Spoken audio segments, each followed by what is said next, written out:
estábamos en un tema que va a recorrer todo el curso. Va a recorrer todo el curso y toma dimensiones más dramáticas, como decía Marx, o sea, toma dimensiones de comedia o toma dimensiones de tragedia, digamos, que es, según la etapa histórica, que es el tema del ser y el deber ser, digamos. Los griegos estaban en el idealismo del deber ser, estaban tranquilos, pensaban, Platón, Aristóteles, todos los demás, Sócrates, importante, digamos, Sócrates en eso del solo sé que no sé nada, digamos, o sea, en eso es sumamente importante también para mencionarlo. Hablamos la semana pasada básicamente de Aristóteles y hablamos algo de Platón. Digamos, el conocimiento importante, ese solo sé que no sé nada, la profundidad que tiene que tener el conocimiento, y importante no detenerse jamás, digamos, como un aprendizaje también para un aprendizaje personal. Pero estábamos en el idealismo, ¿no? Estábamos en el idealismo. Esto va a seguir recorriendo, yo les decía, los temas de Aristóteles, los temas de Maquiavelo, los temas de Rousseau, todos van a ser temas que van a ser actuales, digamos. Son todos temas actuales y yo deseo asistir de manera casi permanente a la actualidad, digamos. Estábamos todavía en el deber ser. Los que intentan, vamos a hacer un salto grande, los que intentan y tienen el poder suficiente en el medio de las crisis, de conquistas, de luchas, de guerra, ¿no? De guerra, ¿no? No sé si tanto como decía mi profesor que lo habíamos querido echar de la Facultad de El Salvador y casi me echan. Él decía, la paz es un interregnio entre las guerras. El estado natural es la guerra. Después lo va a decir Tomás Hobbes, que lo vamos a ver hoy Maquiavelo y después vamos a ver los clásicos siguientes que tiene el programa, vamos a verlos de a 2 o 3, digamos, de manera mucho más sucinta, digamos. Pero bueno, Tomás Hobbes ya reconoce la naturaleza guerrera del ser humano. Maquiavelo, más que, digamos, se la adjudican. Yo soy un luchador, estudio a Maquiavelo desde la versión gramsciana, desde que me hice gramsciano de joven, estudio la versión Maquiavelo de Gramsci. Maquiavelo está lejos del Maquiavelo vulgar que se difunde normalmente, digamos. Si lo estudiamos a Maquiavelo, no hay mucho que... Maquiavelo es muy claro y muy concreto, no hay decenas y decenas de libros. Tenemos los discursos de Tito Livio, tenemos el arte de la guerra y tenemos El Príncipe, que es fundamental, libro de cabecera de todos los líderes, digamos. Yo, como tenía mucho peso en las bolsas, que traje varios libros, no me traje mi edición del Príncipe comentada por Napoleón Bonaparte, digamos. Entonces, ese primero, la República Romana, es la que intentó instalar, recordemos, decía la otra vez, para los nuevos, que ya la República Romana dice, bueno, hay momentos de crisis que tenemos que ver esto de recomponer la autoridad. Entonces inventa una fórmula que es la dictadura de los 6 meses, toda esta cosa, digamos.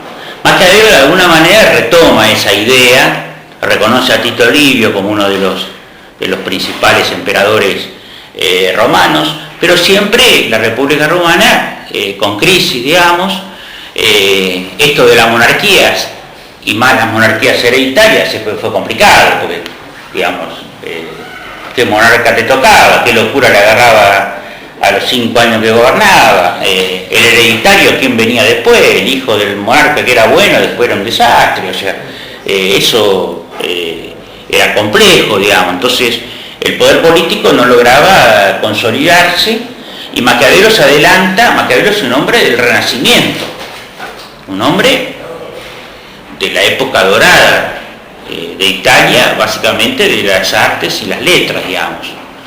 Aunque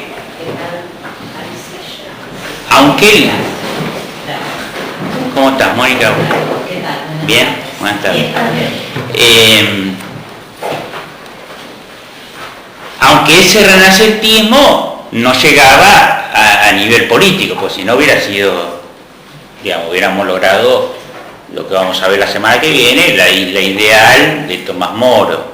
O sea, así como el arte era hermoso, las letras, todo, hubiéramos logrado una sociedad ideal, pero eso no se trasladaba a la política.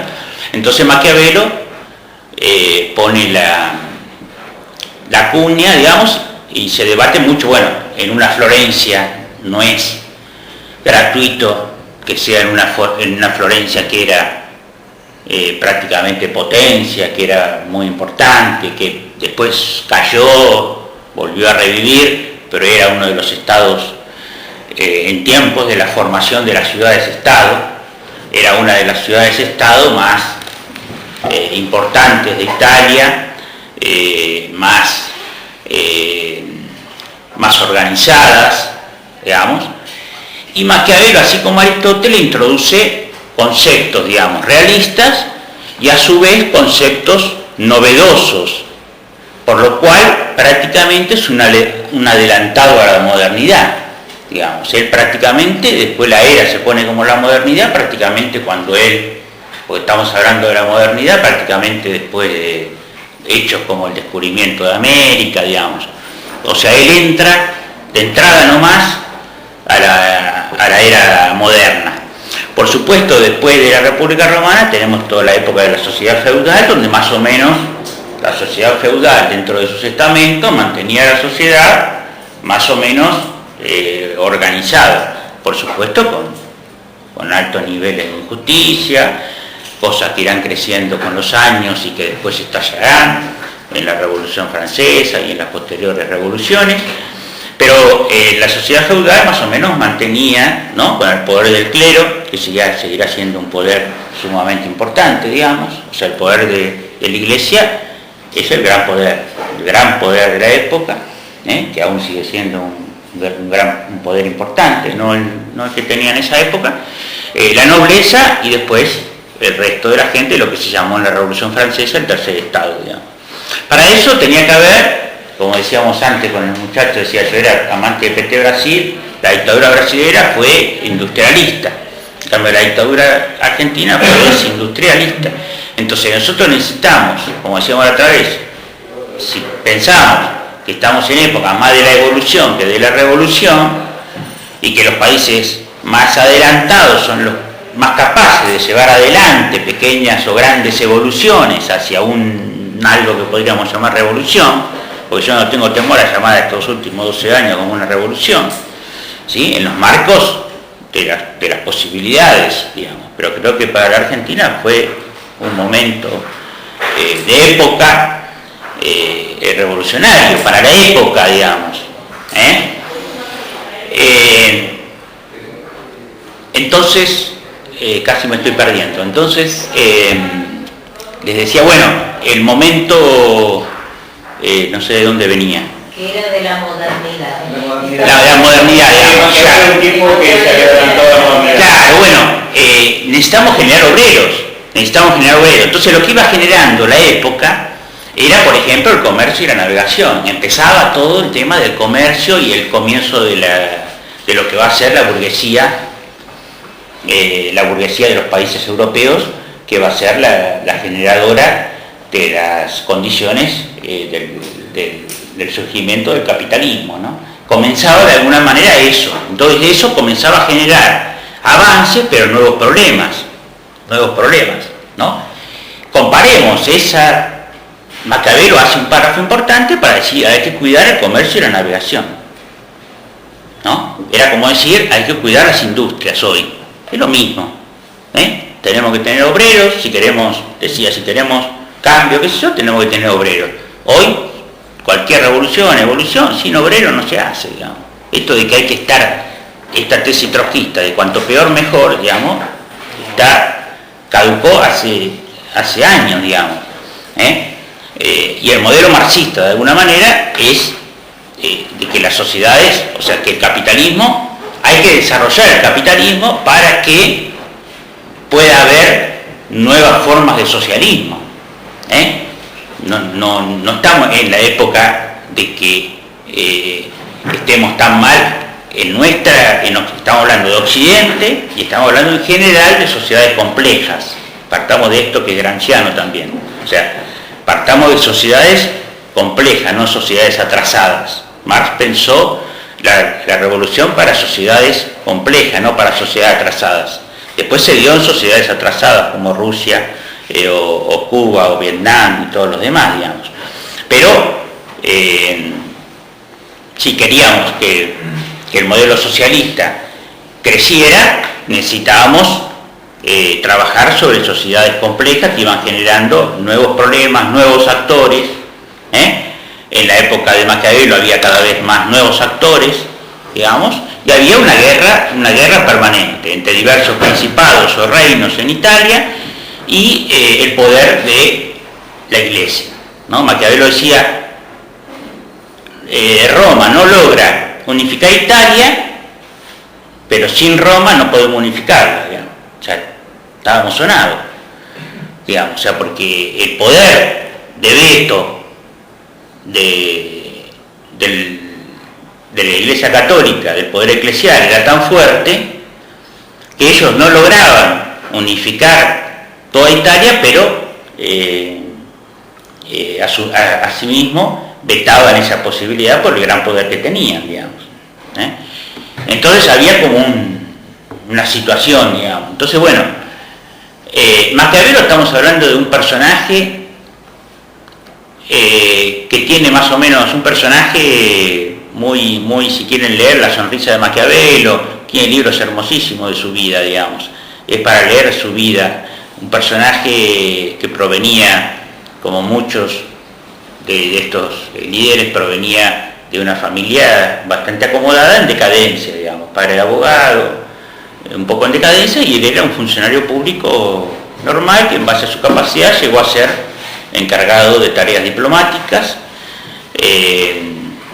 Florencia había vivido una etapa de república importante, ya había tenido un antecedente de república importante, lo había perdido cuando llega Lorenzo de Médicis, y bueno, Maquiavelo ve esto de que las repúblicas, que es su ideal, porque también traigámoslo al presente, digamos, cuando esto de Maquiavelo, realismo, pragmatismo, o sea, Durán Barba, el Maquiavelo moderno, estas pelotudeces, digamos, perdón, me estoy grabando. Maquiavelo tenía ideales que no tiene Durán Barba más que el ideal de llevar la plata a su bolsillo, digamos. Maquiavelo tenía el ideal de la unidad italiana, que era la revolución de su época, ¿no? Que pensemos cuánto costó,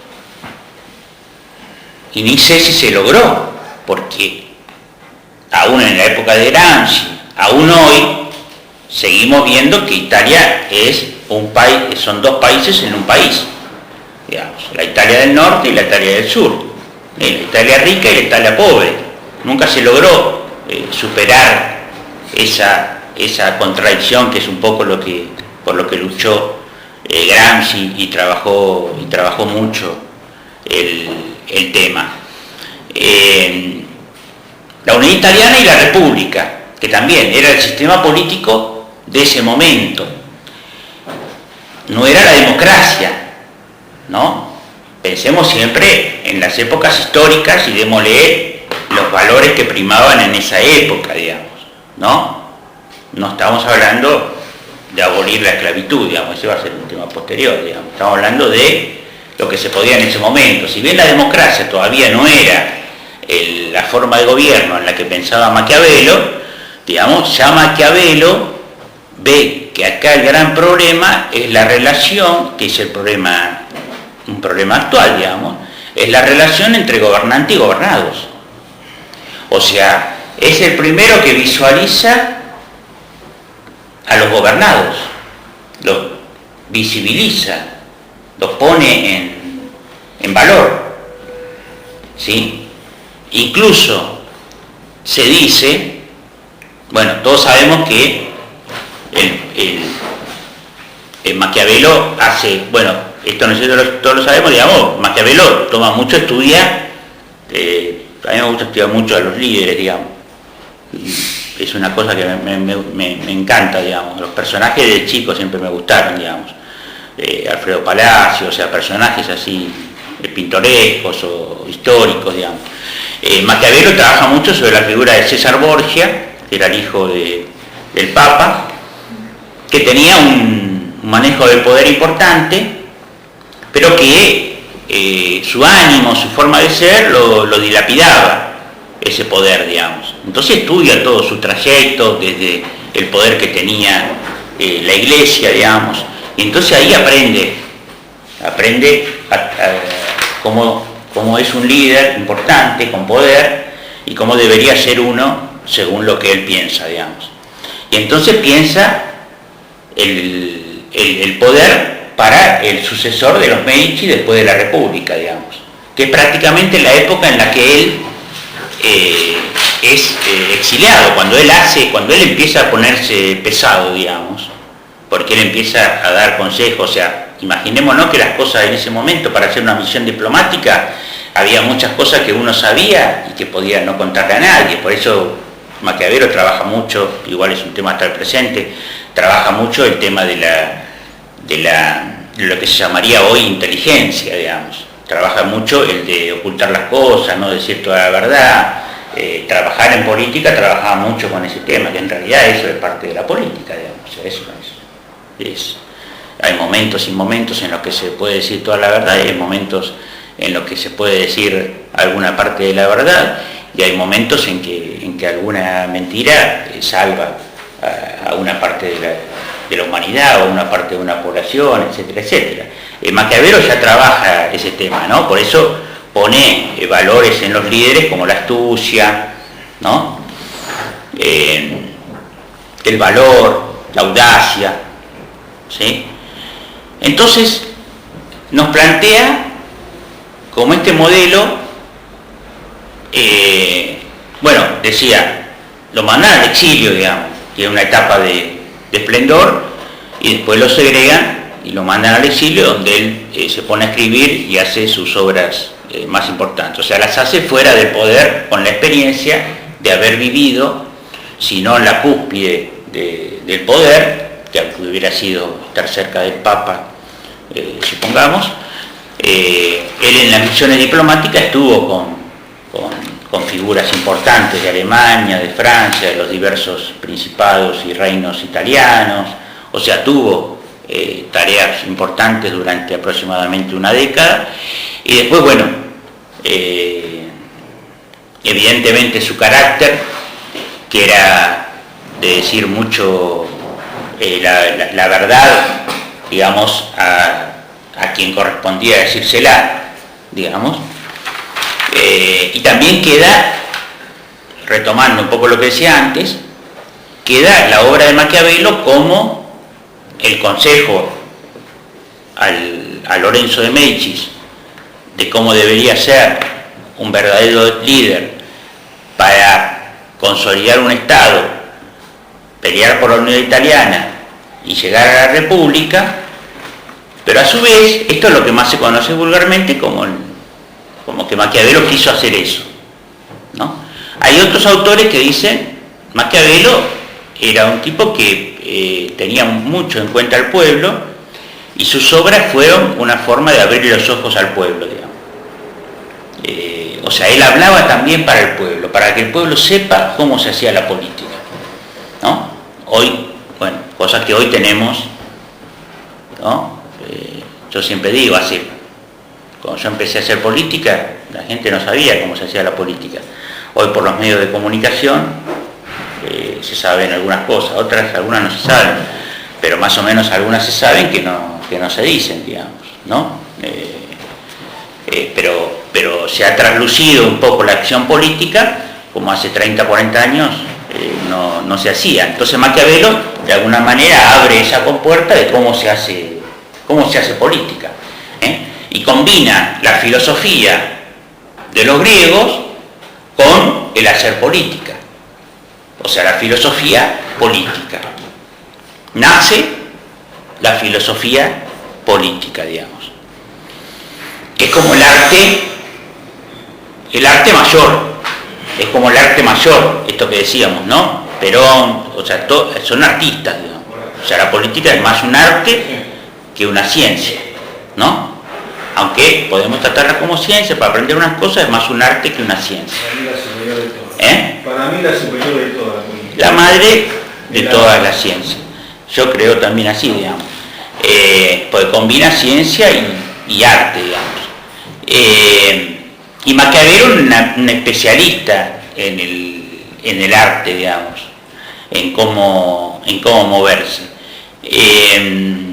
Bueno, él va al exilio, hace sus obras y ahí se desata, digamos, y bueno, prácticamente es encarcelado también, apenas sale vuelve del exilio, muere poco tiempo después, digamos, algo así como Gramsci, que muere también después que sale de la cárcel, digamos, ¿no? Gramsci muere enseguida que sale de la cárcel, o sea que tienen poco tiempo, pero sin embargo, bueno, hacía estas obras que tienen algunos datos muy importantes. Primero el líder, digamos.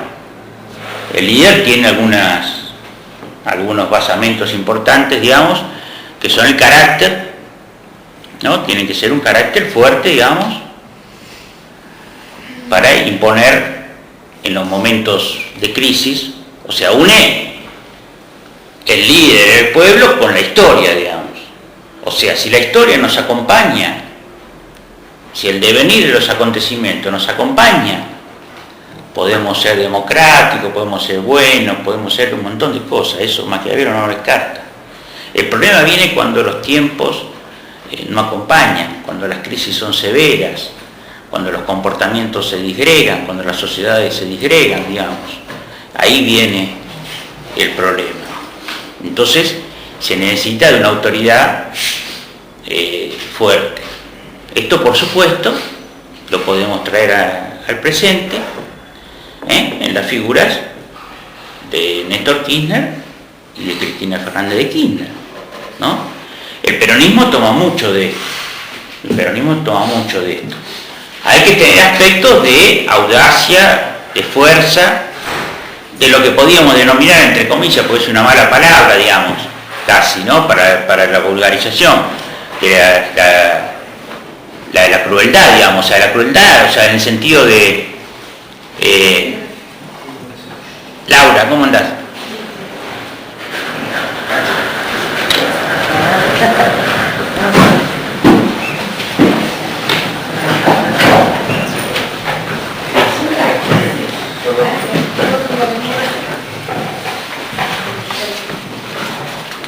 Voy a empezar a ordenar un poco con él. Ahí estamos. Los que no tienen, agarren. Los que no tienen revista.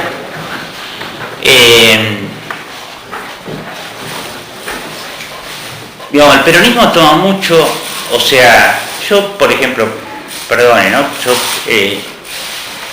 vengo de otra tradición, les decía, no soy de una tradición peronista, y me ha costado mucho, y a la gente con la que estuve, tener un estilo similar al estilo peronista.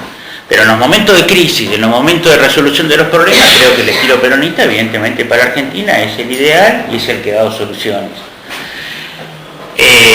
Esta crueldad se ve en el momento de tomar decisiones, ¿no? En el momento de tomar decisiones hay que tomarlas, digamos, teniendo en cuenta si manejamos un ideal o un fin con cierta nobleza, como en ese tiempo era la unidad italiana y la república, digamos, o como fue la revolución cubana o la revolución vietnamita, digamos. O sea, si hay que cometer, o sea, el Che Guevara es el ser humano más hermoso que tuvo casi la humanidad y sin embargo tuvo que fusilar, digamos. O sea, ¿Tuvo qué? Que fusilar. O sea, eso es parte del contexto de la época, del estado de guerra o de estado de guerra que asume en determinados momentos de la historia parte de una sociedad, ¿no? O conjunto de sociedades, cuando se dan las guerras mundiales, etcétera, etcétera, ¿no? O cuando se da el hitlerismo, etcétera, etcétera, ¿no? O sea, no es cosa de niño el combate soviético, alemán, etcétera, etcétera, digamos. Entonces, él dice, bueno, hay que tomar decisiones, cuando hay crisis hay que tomar decisiones. Esto es muy el peronismo. Yo tengo historias, no traté con muchos peronistas, pero bueno, con algunos que conozco historias personales, sé que, digamos, que le decían, bueno, la pierna viene mal, se está gangrenando la pierna, está evolucionando mal, y eso. El peronista que te dice, corte, o sea, corte la pierna, digamos. Uno de un estilo, yo soy más del estilo, bueno, pensemos, esperemos, a ver si le metemos tal antibiótico y funciona. No, el peronista en general dice corte. Eso, para ponerles un ejemplo, esa es una anécdota de Zanola, digamos. Juan José Zanola que decía eso, hacía eso, digamos, o sea, me la contó otra persona de confianza y él hacía eso, digamos, o sea, en momento plano, corte. Digamos, o sea, Maquiavelo decía, en los momentos de crisis, por supuesto tenemos que traerlo a la actualidad, digamos, que son diversos los métodos y diversas las formas, no vamos a fusilar a cualquiera hoy, digamos.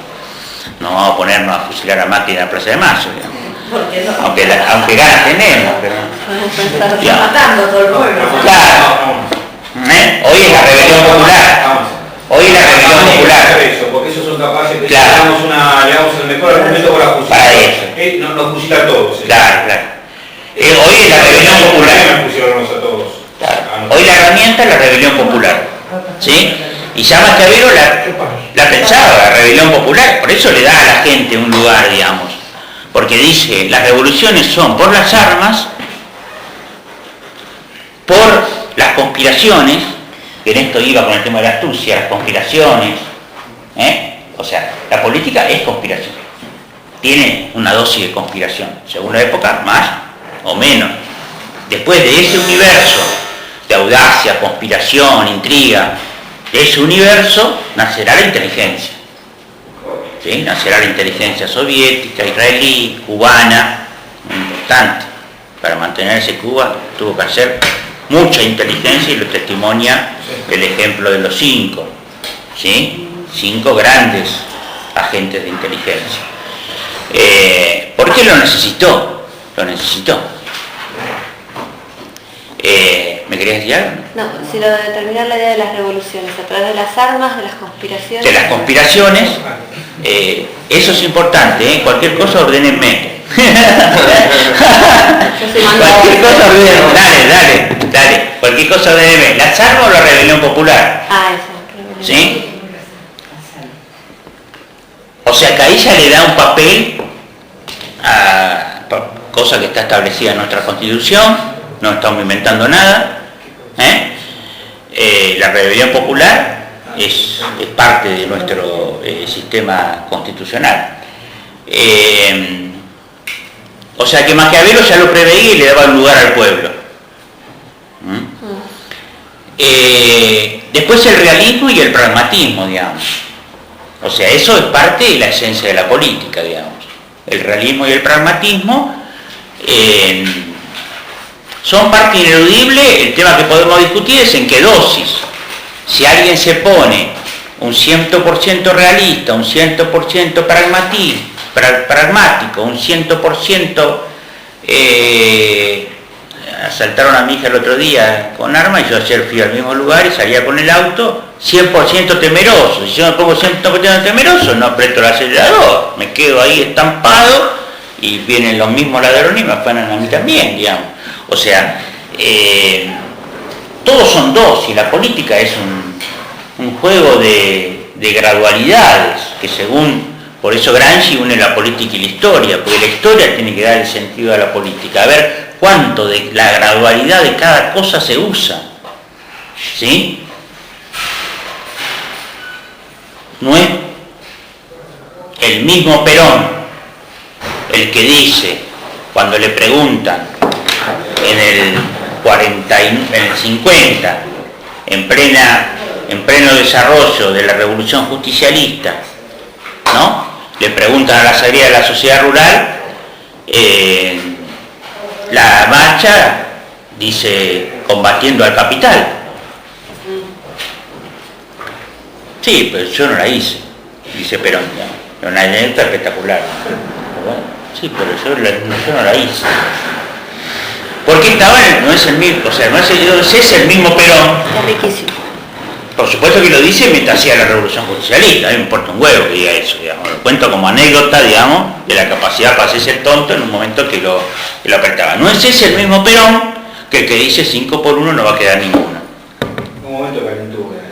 No hay que tomarlo en un momento, es un momento de calentura, te bombardean la plaza, que es una locura, un crimen. Sí, pero pensar que es una pelotudez, eso que digo, 5 por 1, es algo chiquito, ¿me entendés? No, para mí es algo hasta el aire, digo. no, es chiquito. Y si vos no, o sea, yo creo que en la vida y en la política, o sea, hay momentos históricos en que vos tenés que tratar de cumplir lo que decís, digamos.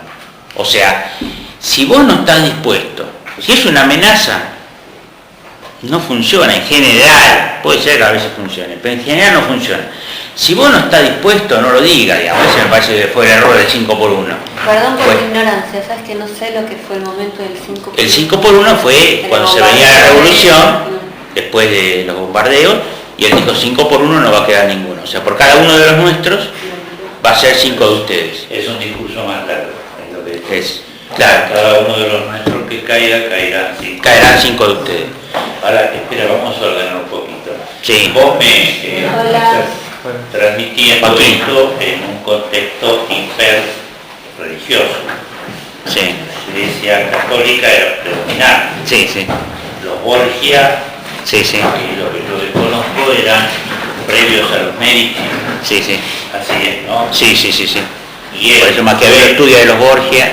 él saca de los Borgia para criticarlo, para engrosar su vocabulario, y se lo transmite a los Medici, que yo por lo que conozco, por conocer Florencia, me parece que no tenía absolutamente nada que ver con el catolicismo arcaico de la Roma. Claro, O sea, Florencia es otro país. otro país. Florencia era el nacimiento del arte, de la cosa nueva, ¿no? Entonces, él es anti-religioso, es anticatólico, es anti-Borgia. Ah, ¿Quién lo exila? ¿Los Borgia o los Medici? no, los Medici. Los Medici. El hijo de la nueva generación de los Medici después de la República, digamos. Ahí lo que hace Maquiavelo también, y vamos después, un poco introducís vos, es algo que tenemos que tomar como fundamental, que es la separación de la moral y la política, digamos. Ese es un tema esencial, porque ahí, La moral representaría la Iglesia. claro, la moral, la dueña de la moral católica era la Iglesia. Claro. Hoy somos dueños un poco todos, quién sé yo quién es el dueño de la moral ya. Algunos dirán Clarín, ¿eh? No, en ese tiempo la moral, yo asocio más la moral a los medios, digamos, y la ética más a los fines. Por eso en este caso hablo de moral, porque se trata de una moral de los medios, digamos. O sea, él dice la moral, él trata la moral individualmente, o sea, las personas pueden ser buenas moralmente y hacer un desastre políticamente. En cambio puede haber personas más no moralmente tan perfectas, pero pueden hacer cosas excelsas en la política y llevar a una parte de la humanidad a un destino feliz, impresionante. Y eso, bueno, eso lo vemos hoy también, ¿no? Yo siempre digo, no sé si puedo estar en lo cierto, digamos, pero si a mí me dan a elegir, digamos, o sea, de toda mi historia, digamos, yo diría de Ramón Alfonsín, no sé, parecía una persona con algunas condiciones morales por ahí que podían haber sido superiores a cómo Néstor Kirchner ejercitaba la política, digamos, o cómo Néstor Kirchner se movía con el dinero, digamos, pero eso eso no hace a la política, eso no.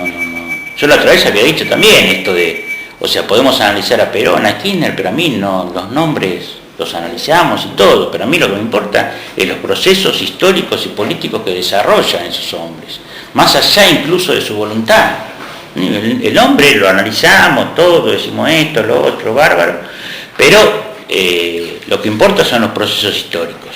Y los hombres, así sean idealización de Raúl Alfonsín, llega el momento en el cual la moral la tira al carajo, porque yo recuerdo, muchos de ustedes recordarán, el discurso de Alfonsín en cadena nacional, donde dice lamentablemente, después del Felices Pascuas, y lo dice casi llorando, digamos, lo que fue un discurso muy tierno, digamos, o sea, tierno, bueno, podía ser tierno la mirada actual, yo cuando lo miraba, digamos, lo odiaba, pero bueno, él dice, la única posibilidad que tenemos es la obediencia debida, es la única posibilidad que tenemos, porque si no vamos a ir, volvemos a Maquiavelo, a un estado de guerra, digamos, ¿no? O volvemos a un estado de guerra, digamos. Y lo que Alfonsín, en todos sus libros, digamos, en las memorias políticas de Alfonsín, que es un libro interesante, lo que trata es de mantenerse en el mundo de la paz y no en el mundo de la guerra, digamos. Pero esto no es necesariamente de la política, digamos. Antes que viniera alguno decía, digamos, lo vamos a ver en Thomas Hobbes, la guerra es parte de la política, digamos. En Carl Smith lo vamos a ver. Es parte de la política. O sea que ese Alfonsín también de alguna manera comete una gran amoralidad al decir, bueno, tenemos que darle la obediencia de vida para que se calmen y no nos hagan más cagada, porque sabíamos todos que después de la obediencia de vida venía todo lo que vino y que no se iban a calmar. ¿Por qué? Por no tener la audacia que sí tuvo Néstor Kirchner en determinados momentos y Cristina Fernández en determinados momentos de estos 12 años, de ir con todos los boludos que estábamos ahí en la plaza, de ir a Campo de Mayo. ¿Sí? Nosotros, yo estaba en ese momento en el Parque Intransigente, nos dimos vuelta y nos fuimos. Habló Jaralende en la Avenida de Mayo para nosotros, nos dimos vuelta y nos fuimos, apenas dijo el Felices Pascuas, y después también en otra oportunidad. 87, Pascua del 87. Pascua del 87, digamos. Ya había ocurrido lo mismo en el 85, ya veníamos de la economía de guerra. Claro, ya veníamos de la economía de guerra, que también nos dimos vuelta, igual que los montoneros, digamos. Nos dimos vuelta cuando él declaró la economía de guerra, que todos íbamos pensando que podía haber un planteo, todos íbamos pensando que podía haber, se rumoreaba que podía haber un planteo de suspensión de moratoria de la deuda externa, o una cosa similar a la que había hecho Alan García en el Perú, digamos, reducir los pagos a un porcentaje de las exportaciones. Entonces ahí nos declara la economía de guerra y después el Felices Pascuas y negocia con los militares Raúl Alfonsín, digamos, con toda la idealización que tienen muchos y algunos que en su momento lo votamos en el 83 y nos desencantamos ya en el 85, digamos. Pero digo, y Néstor Kirchner trabajó muchas cosas que tienen que ver con el pensamiento de Maquiavelo, digamos. Trabajó mucho el tema de la astucia, las conspiraciones, digamos, por eso no hacía reuniones de gabinete, digamos. O sea, pues si hacemos reuniones de gabinete, se entera todo el mundo, digamos. O sea, él hacía una relación individual, digamos, ¿no? Entonces así trabajó de una manera espectacular para reconstituir el tejido político e ir reconstituyendo el tejido social. Pero volviendo a Maquiavelo, este tema, bueno, de la moral y la política es un tema trascendente, digamos, muy actual, donde está la moralina metida por los medios de comunicación y por y por la gente, digamos, ¿no? Que recepta eso y repite, ¿no? Bueno, el ejemplo de la moralina, de alguna manera política, es el tema de la corrupción, digamos, ¿no? Es el tema de la corrupción no estructural, como la menemista, digamos, sino que bueno, igual la tenemos que combatir, como decíamos la otra vez, digamos, ¿no? La tenemos que combatir, pero convengamos, digamos, acá también, este tema del dinero, digamos, cuando Kirchner hizo la compra de dinero esa grande, digamos, yo tengo un amigo que fue candidato a presidente, Néstor Vicente, que le dije, yo dije, Néstor, vos eso no lo hubieras hecho. Eso no lo hubieras hecho. Él no lo hubiera hecho eso, Néstor Kirchner lo hizo, digamos. Pero Néstor Kirchner, ¿por qué lo hace? Porque naturalmente toda estructura política, y Néstor Kirchner y en ese momento, necesitaban una estructura de financiamiento. Barone le tiró un palito en 678, ¿Eh? se me olvidó más. ¿Quién? Hasta Barone le tiró un palito en Néstor Kirchner, Sí. por eso en 678, hasta Barone. Le tiró el palito de por qué lo puso cuando le dijo por qué lo puso ¿cómo se llama? No, dijo que que es en embajador en Estados Unidos. Sí, No, ¿qué quiere? Que lo ponga a Cumbre. No, pero también le tiró un palito por eso, porque dijo que en Estados Unidos ningún presidente puede hacer eso, porque creo que hay un fideicomiso, viste, que tendría que ser como en Estados Unidos, porque lo único que le enviaba los recursos. Está bien, pero no estamos. No, pero bueno. Cualquiera de los dos. La política requiere un financiamiento, una serie de cosas, digamos. Una serie de cosas que para su mantenimiento, digamos, porque es un estado de guerra, lo muestra el caso Nisman, digamos, esto lo habíamos dicho la otra vez, el caso Nisman muestra el estado de guerra, digamos. Ahora, la situación argentina que se viene ahora muestra el estado de guerra, ¿no? Entonces para eso una persona tiene que tener cierta capacidad. ¿Estado de guerra qué sería exactamente? Y es un estado de guerra subterránea. Un estado de guerra subterránea, porque vos tenés, el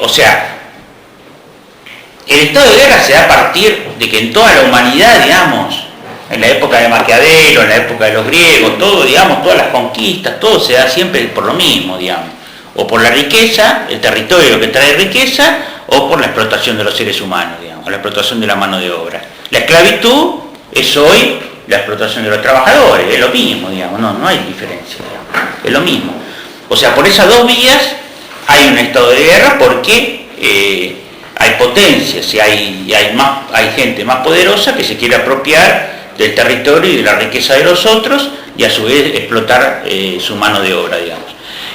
Acá hay hoy, así como en Roma, así como en la época de Maquiavelo, así como en la Revolución Francesa, así como en la sociedad feudal, así como en todo, hay operaciones por las cuales se quiere extraer nuestra soberanía política y económica, extraer nuestros recursos naturales, explotar nuestra mano de obra, a través de, el pago de los fondos buitres es nuestra mano de obra. ¿De dónde sale? Sale de nuestra mano de obra, digamos. O de nuestro padecimiento diario. Hoy me entero que no le aumentan a los colectiveros, pero les hacen reducir el horario. O sea que ya va a haber menos colectivos, ya vamos a sufrir nosotros. No reducen el horario, pero en vez de 9 unidades. Y si hay menos colectivos, quiere decir que hay menos trabajo. Ojo. Y si hay menos colectivos, Hay menos menos trabajo. trabajo, porque yo no me olvido más cuando Delia a veces es un loco, pero a veces dice unas cosas como se llama que es una genialidad. ¿Quién? Delia. Sí. Dijo que él, que los primeros del kirchnerismo para convencerse que era buena fue de 5 a 9 de la mañana a ver si había más colectivos en la zona de La Matanza, La Ferrer y si están más llenos. Y vio que las empresas tuvieron que poner más colectivos porque gente de ahí consiguió trabajo. Sí. Bueno, en la época de Menem los colectivos funcionaban perfecto porque iban vacíos, digamos. O sea, eso en la época de Menem iban vacíos los colectivos, no es joda. Ahora va a ser cómodo, pero... Si no había trabajo, la gente no tenía para pagar el boleto aparte. No solo no había trabajo, sino que no te podías ir a la casa de tu familiar porque la gente no tenía para pagar el boleto. O sea que el servicio funcionaba perfecto. Entonces digo, ahora, yo hice la cuenta el otro día, la gente que toma la línea E, yo vivo cerca de ahí, la gente que tiene que tomar subte y colectivo, porque hace línea E y colectivo, la gente de bajos recursos, digamos. Yo vivo en Entre Ríos, esa gente 500 pesos por mes.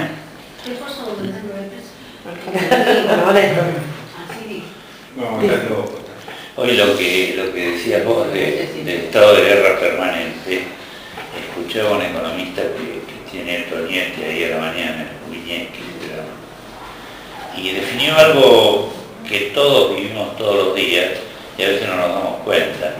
El estado de inflación diaria permanente lleva a que se transmita un grado de apropiación de los dueños del capital sobre los trabajadores. Eso estamos de acuerdo. O sea, no es el aumento de los precios por obra y gracia del Espíritu Santo. Es la apropiación de parte de la distribución de la renta que podría llegar al trabajador, se la apropia el empresario.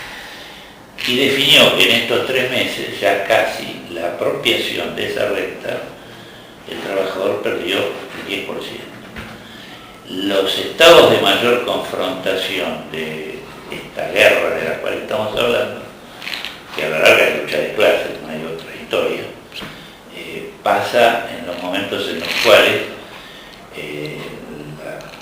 los sectores trabajadores llegan a tener arriba del 30, 35 para arriba.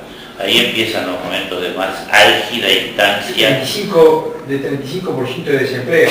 No, el 35% de la participación en la riqueza.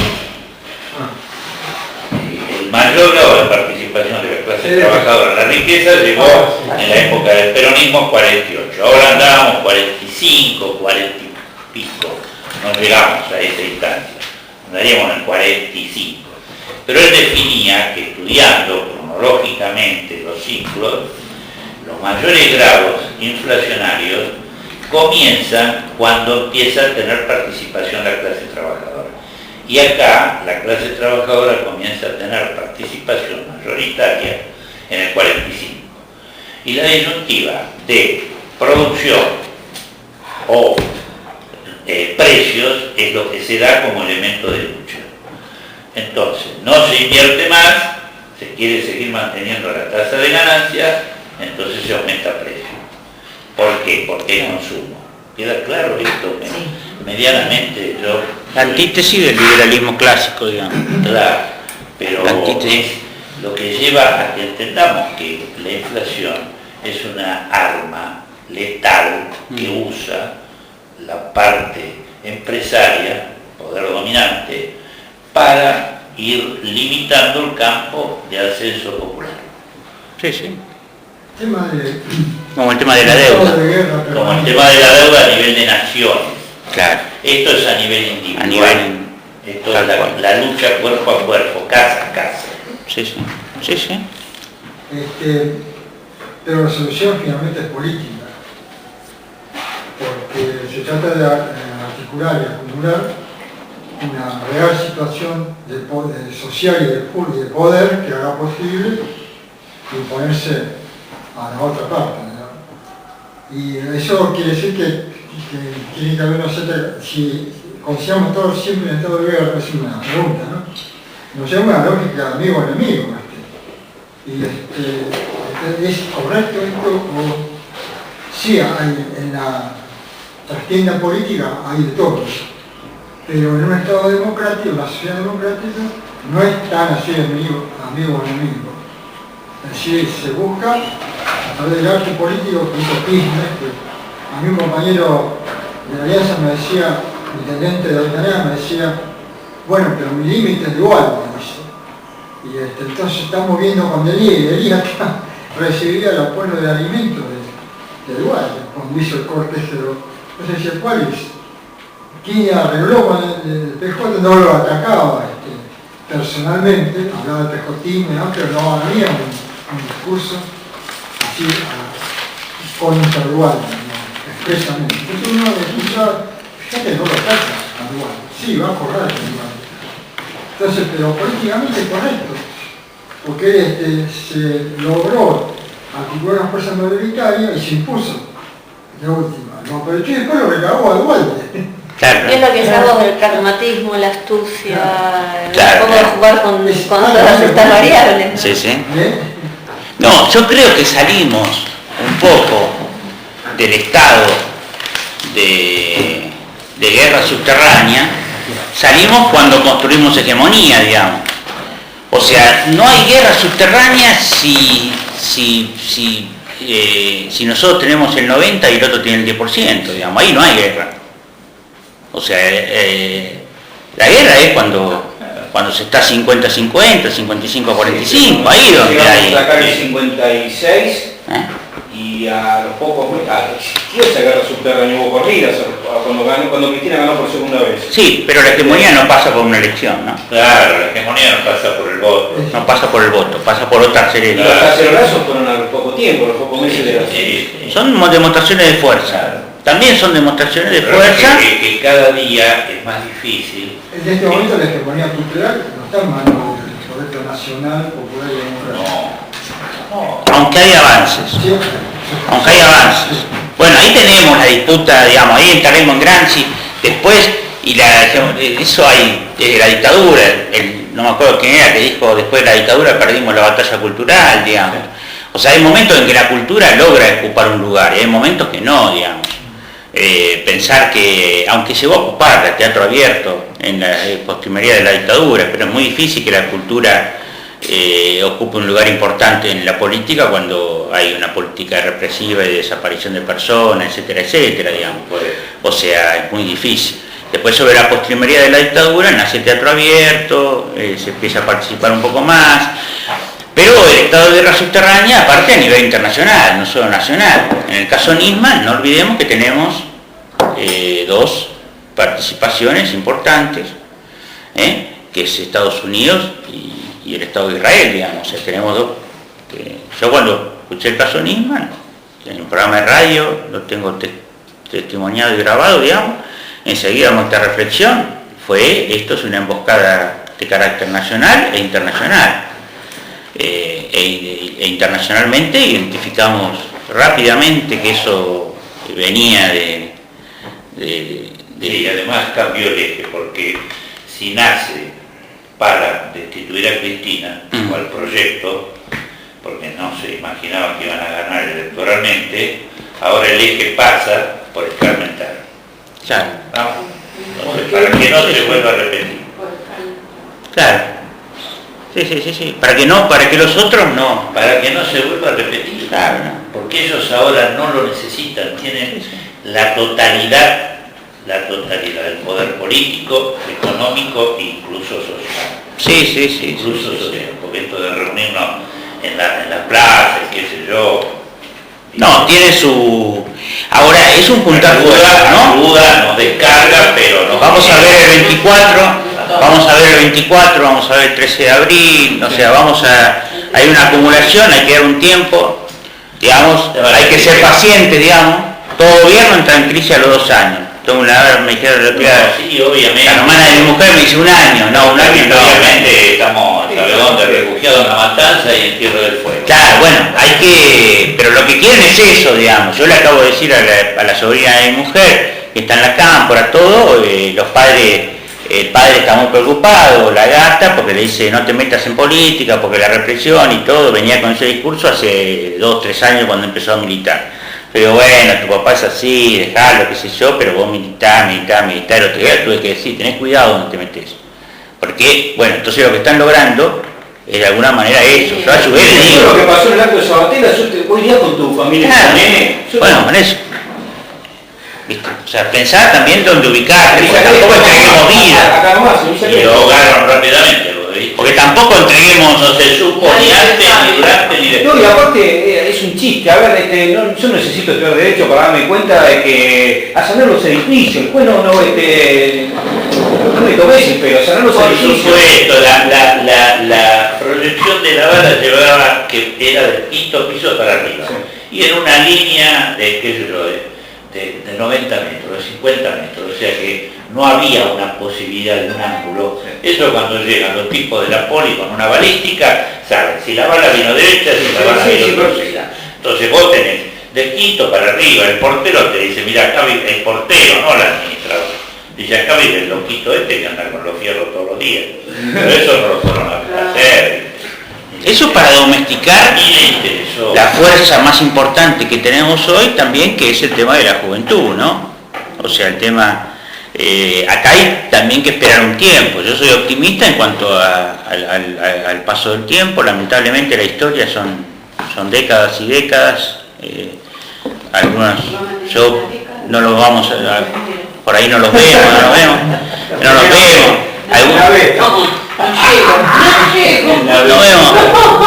no vemos todo, pero estemos contentos, yo digo siempre, decía la clase pasada, en los 90, como dice Kicillof, o sea, yo transité los 90 fuertemente de un espacio opositor, digamos, y los 90 no creíamos que estos 12 años podían ocurrir y ocurrieron, digamos.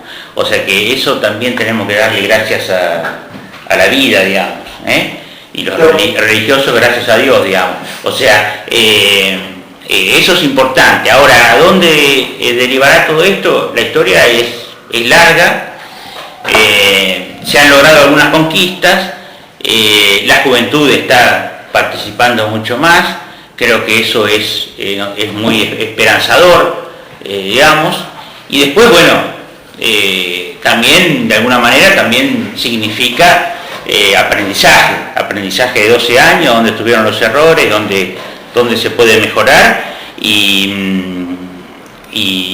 en eso, bueno, hay cierta esperanza. Quería volver a ver si me había olvidado algo de Maquiavelo, que seguramente sí. Bueno, también se establece contra la dominación, o sea, no es que él le da consejos a Lorenzo de Medici para que domine a su población. No, él está en contra de la dominación, en realidad está a favor de la República, a favor de la participación y del ordenamiento después de lo que Perón llamará de alguna manera la comunidad organizada, ¿no? Lo que Perón llama la comunidad organizada es de alguna manera lo que quería Maquiavelo.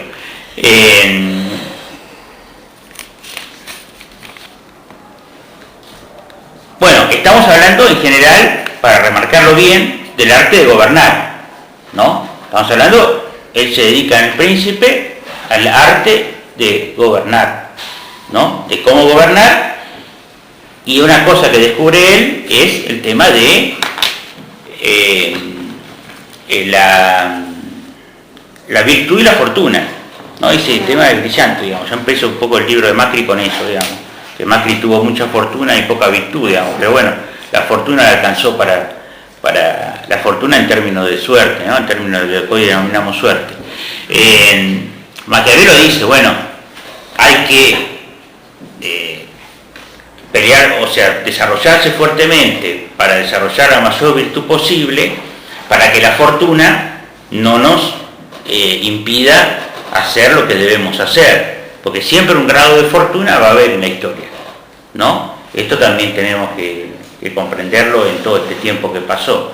Siempre un grado de fortuna, el 2% a favor de Macri, digamos, ¿sí? Un grado de fortuna de alguna manera, dos puntos de diferencia, digamos, bueno, casi es casi una fortuna, digamos. La pregunta mía, si hubiese ganado Scioli, ¿estaríamos en el camino como los brasileños?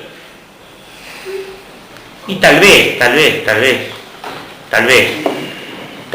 Lo que pasa que eso depende de la organización. Ya Lula hace tiempo viene reconociendo que el PT se ha estancado mucho en el tema de la participación popular. Se ha estancado mucho, ya hace mucho tiempo que lo viene diciendo. El PT, que había sido un partido altamente participativo, digamos, altamente participativo en diversas esferas, digamos, en las esferas de los movimientos sociales, los sin tierra, los trabajadores, los movimientos religiosos, la teología de la liberación, etcétera, etcétera, digamos, y en la esfera de que es un desarrollo que nosotros no tenemos, en el desarrollo de las ciudades, de las provincias, de los estados, políticas específicas, que es lo que también es una crítica al kirchnerismo en el caso de la ciudad de Buenos Aires. Faltó política específica para la ciudad de Buenos Aires, por eso perdimos como perdimos y seguimos perdiendo como seguimos perdiendo. No se trabajó eso. Lo que sí el PT trabajó, por ejemplo, desde hace mucho tiempo, el caso paradigmático, es el de Porto Alegre. Porto Alegre el PT ha ganado durante décadas, ¿no? Ha ganado décadas. Ha ganado el presupuesto participativo de Porto Alegre, que yo lo viví en Montevideo, el presupuesto participativo, que no es tan adelantado como el de Porto Alegre. O sea, ha implementado políticas propias de una ciudad altamente radicalizadas en cuanto a la concepción de la democracia y de la igualdad. Entonces el PT ha jugado con todo eso, ha entrado en crisis, depende de la organización. Si hubiera ganado Scioli, dependería del kirchnerismo, dependería del poder que ostentaría cada uno. Yo estoy seguro que el sciolismo no existió ni va a existir nunca. Algunos decían que existía, yo creo que nunca existió. Scioli iba a depender de otros poderes, iba a ser un cámpora con estabilidad. Digamos, más eso, ¿qué querés? Llegar al presidente de la nación con cierta estabilidad, digamos, y sostenido por poderes a los costados, como Cristina, como el PJ, como la cámpora, como... Bueno, y creo que Scioli era consciente de eso. Para mí era consciente, yo no tuve muchas diferencias, pero no lo iba a votar en la interna, pero me parecía siempre una persona inteligente y trabajadora, digamos. No tenía en su gen la igualdad social, había que inyectarlo todas las mañanas con una dosis de igualdad social para que entendiera que tenía que trabajar por la igualdad social y no tanto por el desarrollo económico y todo lo que a él le gustaba, que es bárbaro, porque era funcional al proyecto esto. La industrialización es funcional al proyecto, por eso había que darle manija en todos sus proyectos, pero bueno, inyectarle todas las mañanas una dosis de igualdad y equidad social para que lo asumiera como lo asumía Zanini, digamos. Entonces la virtud y la fortuna es importante, digamos, para la política. Y después me perdí, pero lo tengo acá. El arte de gobernar. El arte de gobernar, el saber la virtud, y después, bueno, es más fácil, esto es genial, digamos, es más fácil llegar al poder que mantenerse, digamos. Eso es impresionante, porque llegaban por las armas, ¿no? Llegaban por las armas, pero después había que mantenerse con otras armas. No valía mantener, no, esto no era, Maquiavelo se daba cuenta que esto no era una guerra permanente. Esto no era, decía, porque también, el otro tema, digamos. O sea, estaba el tema de los mercenarios. Los mercenarios tenían poder y ejecutaban su poder y nadie los controlaba. O sea, los mercenarios que serían como los punteros actuales, digamos, es lo mismo. Lo que pasa es que iban con armas. Estos punteros compran voluntades, van con los grupos, apretan, hacen esto, lo otro. Ahí antes iba el tipo, sacaba el territorio, mataba lo que había, tomaba, tenés que tomar tal pueblo, ¿va? Un ejército reclutaba mercenarios, era hábil para comprar voluntad y así armaba un grupo y bueno, se ofrecía al príncipe, al rey, al que sea, tantos mangos, tantas cosas y iba donde uno le decía, digamos. Maquiavelo decía, no podemos depender de los mercenarios, tenemos que armar un ejército propio. Esto es fundamental, él hace un libro, El arte de la guerra, donde da las bases para armar un ejército propio. Y acá también, un ejército con armas, pero un ejército con valores, digamos, un ejército con valores. Esa frase la tenés que tener en cuenta el kirchnerismo. La que dijiste. Ahí nace también, aunque él nunca lo dice, ahí nace también una concepción de nación, porque él está hablando de valores comunes, lo que se llamaría, lo que yo aprendí a los golpes y de manera terrible en la colimba, digamos. O sea, esto del espíritu de cuerpo, esto que era tan terrible que era el espíritu de cuerpo, que me parecía terrorífico, digamos. Pero si lo tomamos en las buenas organizaciones, es importante el espíritu de cuerpo. Digamos, el desarrollo de una organización tiene un valor en determinadas circunstancias. Ahora, cuando todo ese espíritu de cuerpo y nadie critica y nadie dice nada, estamos sonados, digamos, vamos a una organización de tipo militar como termina siendo Montonero, digamos. Pero, los más pensantes te empiezan a ir, y, digamos, como le pasó a Montonero, le pasó antes de la aventura de la tablada, le pasó con Rubén Drí, un amigo, que se fueron los intelectuales cuando el MTP antes de tomar la tablada, se daban cuenta que iba a una locura y se fueron antes, digamos. Bueno, pero nace como una nación, nace una unificación de valores, digamos, en común, de defensa de lo propio, que era en este caso la ciudad de Florencia y la lucha por la unidad italiana y por la República. Entonces dice que formar un ejército propio con valores sólidos para dar nuestra batalla por estos ideales. Ese ejército es nuestra militancia, digamos, también. Ese ejército es nuestra militancia. Porque hoy, ¿qué tenemos? Digamos, hoy tenemos, como les decía esa vez, bueno, que Alfonsín no nos convocó a la Plaza de Mayo, a Campo de Mayo. Hubiéramos todos ido a Campo de Mayo, Alfonsín decía, van a tirar con los tanques. No van a tirar un carajo con los tanques. Cuando vean 5 millones de personas ahí frente a Campo de Mayo, ¿qué van a tirar con los tanques? O sea, era de loco. Pero no se atrevió a llevar el pueblo hasta allá. No se atrevió a llevar el pueblo. Entonces, padeció lo que padeció.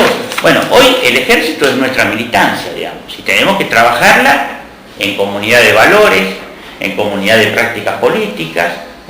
Toda la rosca política y todo esto va a seguir existiendo, digamos. Lo importante es que, digamos, ni el socialismo ni el comunismo realmente existente, tal cual lo conocimos, fueron formas ideales, digamos, por supuesto. Nos dimos cuenta medio rápido y descarnadamente, pero lo real es que el socialismo fomenta las virtudes y el capitalismo fomenta el egoísmo. Entonces, tenemos que trabajar sobre, ninguno son ideales, digamos, tenemos que trabajar sobre el fomento de las virtudes del ser humano, la socialización, el trabajo en común, el trabajo en equipo, toda una serie de cosas en la militancia para que esto se robustezca cada vez más. Yo tengo esperanza en que esto se está visualizando, se visualizó en 12 años, faltaron cosas, pero creo que en eso se recuperó la política, en términos al cual la entendía Maquiavelo, que también tomando, yo he notado acá, tomando Aristóteles, digamos, también decía de alguna manera, no a la tiranía, digamos, o sea, el príncipe no se tiene que convertir en un tirano, digamos, porque si no estamos sonados. Si usa la violencia de manera permanente, él dice en determinado momento hay que usarla, pero no de manera permanente, porque si no nos convertimos en una tiranía y es lo que no hay que ser, digamos. O sea, da las dos opciones y la historia dirá por dónde. Si el príncipe es capaz, lograremos que sea, como él decía, en determinados momentos, ocurre que el liderazgo se ejerce más por temor que por amor, digamos. O sea, a veces más temido que odiado, que querido. Entonces, si lo logramos de la manera en que nos quieran, eso depende de nosotros y de nuestra capacidad. Si lo logramos de esa manera, el liderazgo político, mejor. Ahora, si no lo logramos, por supuesto que actúa el temor de manera natural, temor en ese momento al ejercicio despótico del poder por parte del príncipe o el rey, etc. Hoy también, temor a las circunstancias. El pueblo argentino ahí es especialista, digamos. O sea, cuando le agarra el cagazo, o sea, convengamos, los cuatro, yo leí otra vez un libro de Julio Bodio que relata el primer año de Néstor Kirchner, y bueno, sí, Cristina sufrió mucho más, porque fue el momento de la profundización, digamos, pero si uno hace el raconto del primer año de Néstor Kirchner, era increíble la cantidad de problemas que tenía.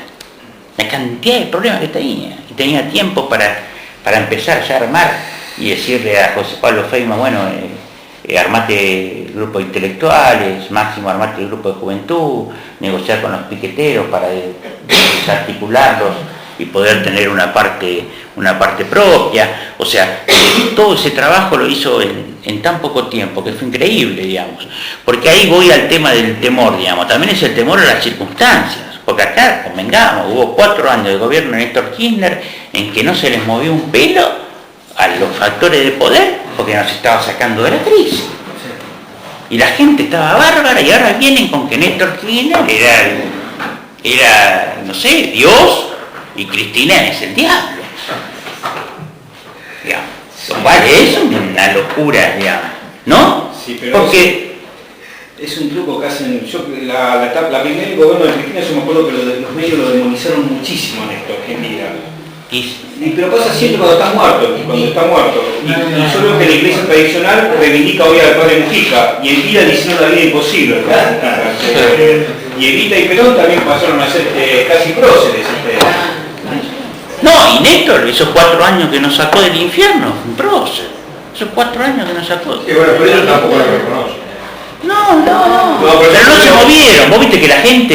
Pero yo escucho varios idiotas en televisión que dicen, no, con Néstor estaba bien, después Cristina hizo pelota todo. Claro, porque él nos sacó del infierno, ¿qué digo que sos? Muchísimo, ¿no? El tipo que te dio te sacó del infierno, sí, y los factores de poder no hacían nada porque los estaba sacando de lo que no querían. Además ahí hay una confluencia nefasta, porque lo que lo dicen son la derecha y los sindicalistas. Sí, sí. Esa es la nefasta situación. Lo he escuchado a Plaini decir eso. Sí, Mira que lo respeto bastante a Plaini. sí, no, pero... Es uno de los pocos tipos que piensa un poquito. Y sin embargo el otro día le hicieron un reportaje y dijo esto que está diciendo vos. Que todo se perdió cuando llegó Cristina, que tenía una hegemonía de poder, que no charlaba con nadie, boludeces, ¿viste? Boludeces. Bueno, vamos, si les parece, hacemos el fin de Maquiavelo y charlamos de lo que ustedes quieran. Yo les pido disculpas, yo pensé que duraba 1 hora. Ah, mira vos. O sea, la próxima me quedo Está todo el bien, tiempo. O sea, perfecto. me retiro, ¿le Sí, pago sí. al señor que está afuera? Sí, déjale. ¿Le dejo a él Déjale. 80 pesos? Sí. O sea, se los dejo a él y... Déjaselo a él. A ver si tiene cambio, si no Muchísimas te doy. gracias. Yo traje cambio. Y la próxima, entonces, más o menos nos retiramos 8:30. 6:30, 8:30. Genial. Sí. No, no, le voy a hacer. Eh, Me voy a comer algo muy rico. Rica, Tengo un lindo compromiso. Mirá que Bueno, Ah. muchas gracias, lo disfruté mucho y nos vemos el lunes que viene. Estuvo buenísimo. Gracias por el mate. te mando la Sí, bibliografía el por mail, mail. por favor. Gracias. Y el audio. Te mando el audio. Genial. Chao, Dios. Chao, hasta mañana. Chao, Livia. Chao. Gracias. Chao. Hasta el lunes. Gracias. La frase, vamos a lo último, que es la frase esta famosa que un poco hablábamos la clase pasada, el fin justifica los medios, digamos. La frase que Maquiavelo nunca dijo, digamos, nunca salió de su boca, y se la adjudicaron porque alguien la sacó a partir de algunas concepciones, básicamente, del príncipe, digamos. Pero eso nunca lo dijo. Lo que queda como saldo es, en general, digamos, un poco de los libros que yo he leído posteriores hablando sobre Maquiavelo, especialmente lo que reivindican esto de que Maquiavelo peleaba por un ideal, que era la unidad italiana y la república, digamos, es que hay que hacer un análisis racional tanto de medios como de fines, digamos.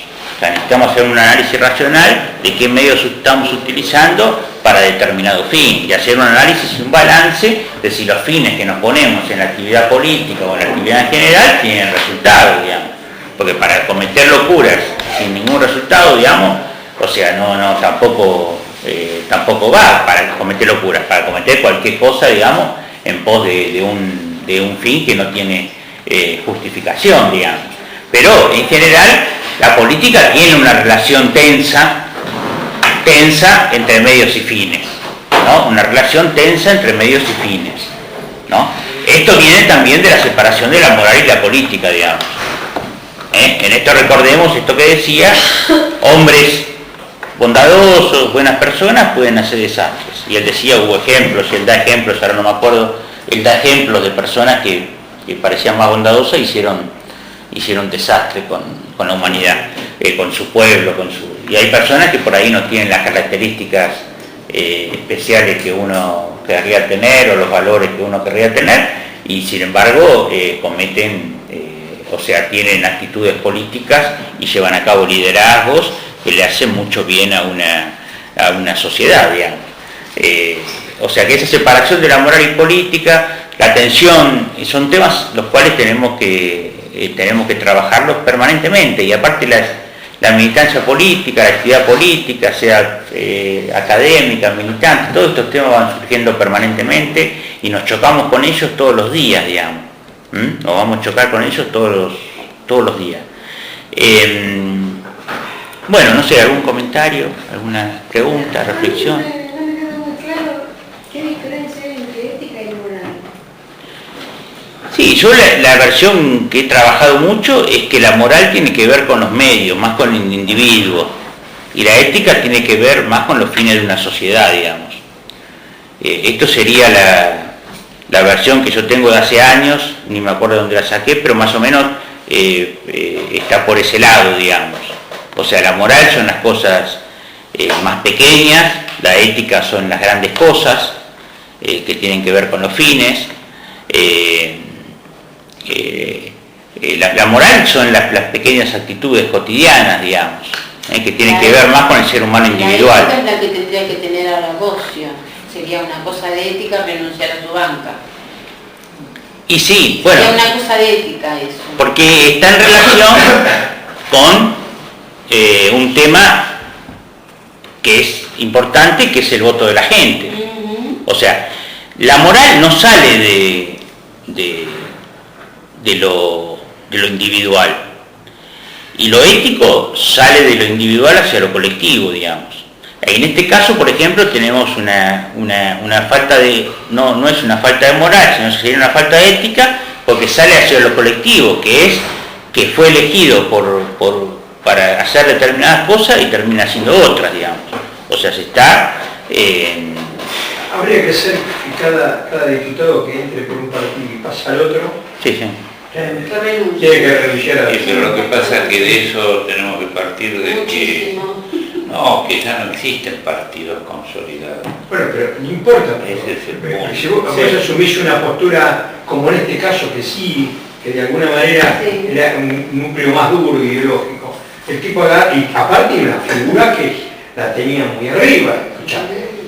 Ese es un hijo de puta de primera. No hay que crear en gente propia, como dice Maquiavelo, entonces ahí está la clave, y terminar con los mercenarios. Yo creo que el kirchnerismo estaba haciendo mercenarios, y Cristina lo sabía, no se generaron dirigentes de tropa propia. Ahí pasa. Discusiones difíciles, porque fíjate el intento que hubo de crear una burguesía nacional. Desde el primer momento que se asume, se trata de consolidar un proyecto para la recreación de una burguesía. Bueno, pero el tipo de... Pero ese juega en función de la guita. Acá está en función de la política es otra cosa. Bien, pero no es lo mismo el tipo que llevó a YPF Néstor, que lo llevó a YPF con la empresa española, y que ya lo terminó de cagar, y bueno, pero es otra cosa, me parece. Sí, es más difícil recrear una burguesía Pero nacional. eso le pasa a todo, le pasa a la derecha también. Acordémonos cuando vino Fioravante, ¿cómo se llamaba? Rocotó. Borocotó, no Fioravante.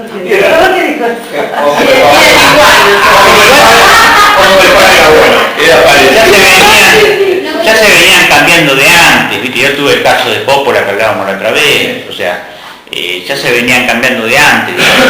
O sea, ahí yo creo que podía haber un trabajo. Que tienen que renunciar. Es un tema complejo. Si no, acordarse que nosotros, yo milité en el Frente Grande que empezó con el grupo de los 8. El que traicionó era el presidente y la mayoría lo siguió, y ellos, fueron no abandonaron las convicciones del peronismo, y ellos no se fueron del bloque, no renunciaron, hay varios que le pedían que entreguen la banca. Después se separaron, fijémonos que Pero pues ¿a quién pertenece la banca? no, la banca pertenece a la persona. La Constitución la Constitución Nacional, hay que reformar la Constitución Nacional. La Constitución Nacional establece que vos, en realidad, podés hacer lo que hace vos. Este es el drama. Políticamente es correcto. Claro. Responde a la Constitución Nacional, es legal. O sea, claro, lo que pasa es que el legislador, según la Constitución, responde a su conciencia. Ahí la moral. Sí, pero el tipo te dijo, no, hace 3 meses yo pensaba una cosa. pero en estos 3 meses vi otra, entonces me voy para otro lado. Y no sé, y sí, no te va a decir, es como Reutemann, no te va a decir que vio. Yo algo vi, algo vi. Una vez con los militantes del poder, se respira una vez se respira Reglado cuando todavía era funcionario del gobierno, porque fue funcionario nuestro, Reglado, que eso tiene un militante del poder, esa es la definición. Hay varios que vos ganaba, el socialismo estaría con nosotros, sería el más oficialista de todos seguramente. Pero como perdimos, bueno, eso quiere decir. Sí, las revoluciones sí, las revoluciones. No, pero eso es evidente. Las revoluciones se hacen de donde venía, ya tenía una este pibe, por eso pegó tanto, pero por eso pegó tanto. Este pibe estaba muy identificado. Se pegó en la sociedad, este no jode más. Este gana el tablito. Lo que pasa es que hay unas características, es noventista. El muchacho es 90, o sea, es de la década del 90. Si nosotros hacemos un análisis de las décadas, vamos a ver que tenemos muchos problemas, digamos. O sea, tenemos la década del 90, prácticamente que hoy estarían entre los, ¿cuánto sería? 37 y 45 años, 45 y 48 años, una cosa así. Esos tipos han nacido a los 18, estaban en el 90, nacieron en el 72. En el 70, en el 74. En el caso de Vudú viene también de la derecha. Y yo no sé si a este pibe lo trajo Vudú, eso no lo sé. Pero pasa por el campo más grande, el tema es que no se va él solo. Si se hubiera ido él solo, era una cañita al viento, era un globo al aire. Se lleva 16 tipos. Pero se lleva 16 tipos. Y dentro de ellos, Romero es la mano derecha de Pignanelli, el secretario de Lemata. ¿Cómo lo intentaron? Uruguay nunca fue muy kirchnerista que digamos, ¿no? No, que el sindicalismo, una parte del sindicalismo te traiciona en cualquier momento, esto lo sabemos todos. Esto lo sabemos todos, Pignanelli. A mí me dijo una vez un profesor que nosotros, Perón, uno de los grandes errores de Perón es que importó el modelo sindical yanqui, que tiene mucho que ver con el casterismo, con la mafia, el clásico sindicalista yanqui, que importó ese estilo. Es una de las grandes, una de las peronista, porque una de las pocas grandes cargadas de Perón es esa. Poder propio, era un tipo. Poder propio, o sea, ese estilo de sindical. Sí, con poder propio. Antes la mafia tiene poder propio por fuera del Estado. Estos tipos tienen poder por fuera del Estado.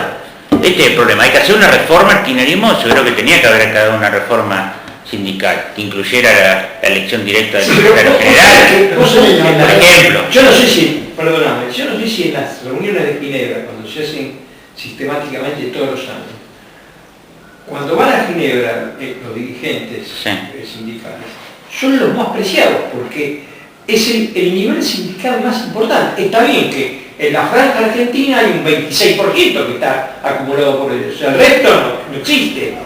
Pero evidentemente los que están dentro de la franja de ellos no están mal. Los obreros que están dentro de la franja de ellos no están mal. Y cada vez, yo tengo un amigo que No, es válido. sí,